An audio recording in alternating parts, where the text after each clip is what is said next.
Baka yung pinatutungon mo is the issue is trust, di ba? Oh, trust. When you trust each other, Oo, you don't have to set Talaga boundaries. yun. Oo. Correct. At saka yung selos, normal yun normal yung magsiselos ka ha. Normal yun. Pero, ang hindi normal para sa akin, yung lahat pagseselosan mo at lahat pagdududahan mo, that will be very tiring. Yun ang magiging toxic sa relationship. yes. Lahat, i-explain ko talaga sa'yo. Paminsan-minsan magselos ka, okay lang. Kasi nararamdaman. Minsan nga, kahit walang like, mararamdaman mo yun eh. Pero hindi naman namin ini-inject sa'yo na gawin mo yun, gawin mo yun. Ikaw pa rin ang makakaramdam niyan. Oo. Ikaw pa rin ang makaka-experience. Tsaka siya pa rin masusunod.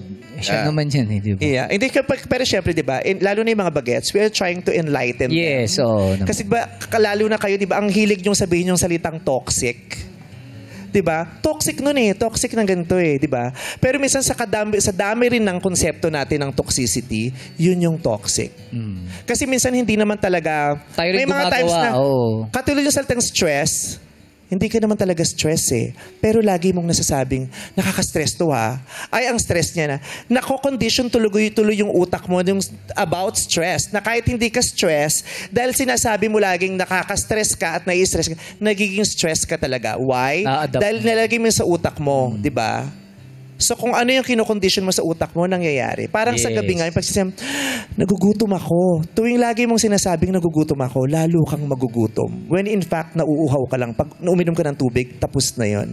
Pero hindi ako makatulog. Pag lagi mong sinasabing hindi ka nakakatulog, hindi ka talaga makakatulog kasi kinocondition. And this is not a matter of opinion. This is a matter of fact. This is a matter of science. Yes. Di ba? Yung ganon. So pag lagi mo sinasabing nakaka-stress na ma-stress ka talaga. Pag lagi mo rin sinasabing yung salitang toxic, talagang mamumutawi ang toxicity sa paligid.